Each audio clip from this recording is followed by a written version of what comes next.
Baik, kembali dalam cerita di Surat Berita. Kalau di awal tadi saya bersama dengan wartawan Etun Her. Etun Her membuat tinjauan untuk melihat kepada persiapan akhir salah satu PPV Mega yang akan dibuka esok, iaitu di PPV WTC Kuala Lumpur. Nanti Etun Her akan kongsikan lagi lah butiran lanjut dan juga artikel dan juga kisah dan juga laporan lanjut, laporan beritanya khususnya di platform Esro Awani. Baik, untuk waktu ini kalau boleh saya nak bersama dengan Dr. Rosnah Ramli. Dr. Rosnah Ramli adalah pakar perunding perubatan kesihatan awam kerana pada waktu ini kita masih lagi ingin bercakap dan juga ingin membincangkan khususnya melihat kepada perkembangan semasa pemberian dos penggalak vaksin COVID-19. Kalau diikutkan di portal COVID Now secara keseluruhannya, saya tunjukkan pada waktu ini, kalau lihat daripada angkanya secara keseluruhannya pemberian dos penggalak pada waktu ini, angka yang lebih tepat iaitu 8,806,581. Kalau lihat kepada pemberian dos penggalak harian, iaitu kalau diikutkan pada hari ini pertambahan 260,346 suntikan. Dan kalau diikutkan untuk angka ini saja, ini adalah kadar pemberian dos penggalak harian tertinggi, dan ini menjadikan seramai yang saya masukkan tadilah lebih pada 88 juta individu ataupun kalau ikut peratusannya 27% selesai melengkapkan dos penggalak vaksin COVID-19. Kalau boleh saya nak terus bersama dengan Dr. Rosnah Ramli, pakar perunding perubatan kesihatan awam. Assalamualaikum Doktor. Waalaikumsalam. Doktor, kalau diikutkan dengan perkembangan semasa apa yang saya nyatakan sebentar tadi dengan pemberian dos penggalak harian tertinggi yang dicatatkan untuk pada hari Khamis dengan lebih pada 260,000, mungkin boleh dikongsikan pada waktu ini perjalanan dan juga perkembangan semasa bagi program pemberian dos penggalak bagi COVID-19, Doktor. Okey, kita memang menggalakkan, sentiasa terus menggalakkan pengambilan booster ataupun dos penggalak ini.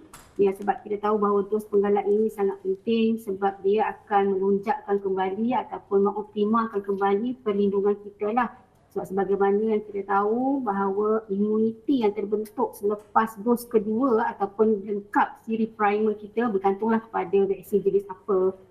Sama ada 2 dos atau 1 dos, dia bukan tahan lama ya, dia akan menurun pada tahap tertentu, pada tempoh masa tertentu.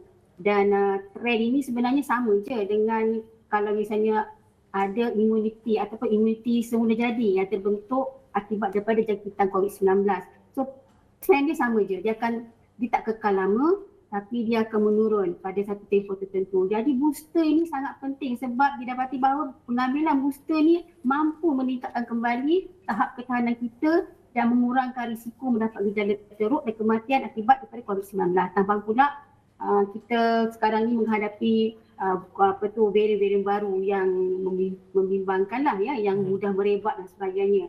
Jadi itulah kita sentiasa menjalankan promosi ataupun memberi penerangan kepada umum atau awam supaya mengambil booster. Supaya jangan bimbang, booster ini memang selamat dan walaupun ada side effect tapi dia adalah terkawal. Dan Alhamdulillah dengan usaha-usaha kita dan kita buka PPV Mega ini, nampaknya bilangan mereka-mereka yang mengambil booster bertambah baik. Alhamdulillah.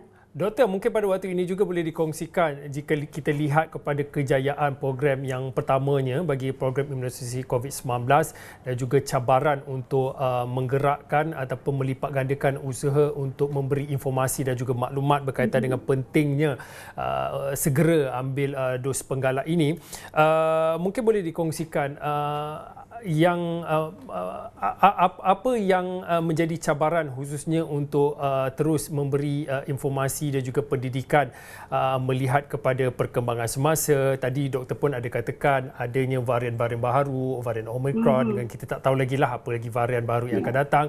Mungkin pada waktu ini bagaimana khususnya bagi pihak Kementerian Kesihatan untuk menggandakan lagi usaha untuk memberi pendidikan khususnya kepada masyarakat dan juga rakyat Malaysia tentang pentingnya dan juga perlunya segera untuk ambil dos penggalak ini. Okey, terima kasih. Macam ni, kita tercabar sebenarnya dengan taburan informasi atau informasi yang mungkin disalah erti, disalah faham oleh masyarakat. Jadi terlalu banyak maklumat-maklumat ini kadang-kadang memberi cabaran kepada kita untuk memberi penerangan. Apa yang sebenarnya yang kami sampaikan itu adalah berdasarkan kepada bukti-bukti saintifik di seluruh dunia. Malahan apa saja maklumat di luar negara memang kita share antara satu negara itu dan melalui Pertubuhan Kesihatan Sedunia memang kita share. Maklumat itu adalah sahih dan maklumat itu adalah benar. Dan kadang-kadang kita merasakan agak tercabarlah sebab maklumat-maklumat yang lain mengganggu usaha-usaha kita dalam memberikan penerangan sebenar kepada komuniti. Okey, satu lagi perkara yang saya nak tekankan ialah bahawa penyakit COVID-19 ini adalah satu penyakit yang baru. Jadi semestinya lah maklumat-maklumat tu masih kita pelajari tentang COVID-19 ini, dan virus ini juga adalah virus baru. Sebagaimana sifat-sifat virus ni dia bermutasi, dia berevolusi dan dia bertukar-tukar dia punya sifat, sama ada bertambah lebih ganas dan lebih mudah merebak dan sebagainya. Dan sifat ini ada pada virus COVID-19 ini, ya.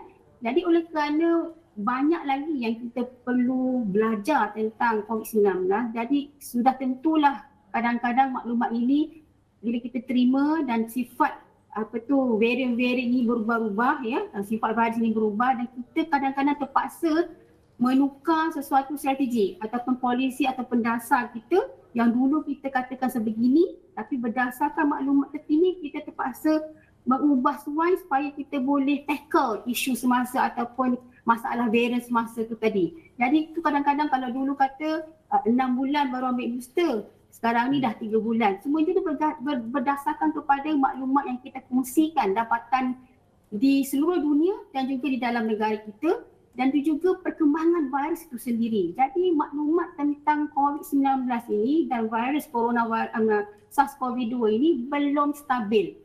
Dia penyakit baru dan banyak lagi yang kita belum tahu lagi tentang virus ini. Dia belum stabil. Jadi sebab itulah kadang-kadang dia punya kondisi dasar tentang macam mana kita nak mengeluarkan vaksin, tempoh vaksin dan sebagainya itu berubah-ubah. Itu yang menjadikan kadang-kadang cabaran lah. Kadang-kadang publik ataupun komuniti bertanya kenapa berubah-ubah. Jadi sebenarnya isu ini belum stabil sebab penyakit ini penyakit baru dan kita masih lagi belum stabil dalam memahami kerana ataupun COVID-19 ini. Jadi itu menjadi cabaran, tapi pihak Kementerian Kesihatan memang sentiasa berusaha dengan channel apa pun, sama ada social media kami ataupun secara interaktif kami bertemu dengan publik dan sebagainya, mengadakan sesi live interaction dengan mereka, menjelaskan perkara sebenar. Dan apa yang kami sebarkan itu adalah sesuatu yang kami ambil berdasarkan bukti-bukti yang sahih di seluruh dunia, dan malahan kita guna juga data-data daripada kajian dalaman di Malaysia ini. Doktor, mungkin dalam 2 ataupun 3 minit akhir ini, kalau dikutkan ini adalah sebenarnya tahun ketiga untuk dunia menghadapi COVID-19, dan seperti yang doktor katakan, ini adalah penyakit baru, banyak lagi perkara ataupun maklumat yang masih lagi dalam kajian.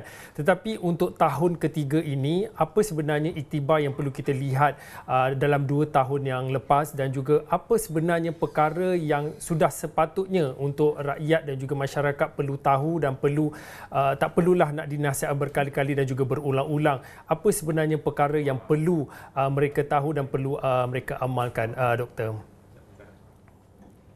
Beginilah, sebagaimana yang kita sarankan, ubat dia belum lagi ada. Kita mungkin dalam proses untuk menghasilkan atau memperolehi ubat untuk COVID-19 ini. Buat masa ini senjata yang paling penting adalah vaksin dan juga langkah-langkah kesihatan, pencegahan kesihatan awam. Jadi jangan lupa, ambillah vaksin sebagai itu akan membentuk imuniti kita. Dan apa juga saranan daripada Kementerian Kesihatan adalah demi kesihatan, demi keselamatan masyarakat di luar sana.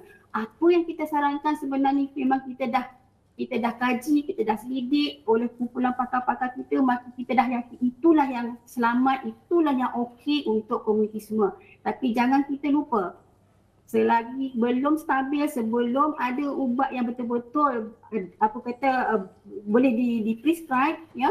Jadi kita harus terus mengamalkan 3S, 3W, enakkan 3S, norma baru tu perlu kita amalkan, jangan kita tinggalkan, jangan kita alpa, jangan kita lupa, dan patuhi SOP yang kita dah keluarkan. Sebab SOP yang kita buat tu adalah berdasarkan juga kepada langkah-langkah pencegahan kesihatan awam. Jadi sama-sama kita, bukan hanya terletak pada Kementerian Kesihatan. Sekarang ini adalah tanggungjawab semua untuk memastikan kita boleh balik kepada zaman yang dululah. Jadi vaksin, booster dan amalkan langkah pencegahan kesihatan awam, langkah pencegahan sendiri dan juga terus patuhi SOP. Okey, baik. Terima kasih Dr. Rosnah Ramli. Dr. Rosnah adalah pakar perunding perubatan kesihatan awam yang mana berkongsi pandangannya melihat kepada keperluan untuk ambil segera dos penggalak vaksin COVID-19. Baik, cerita di Surat Berita setakat ini saja. Saya Fauzin, kita jumpa lagi.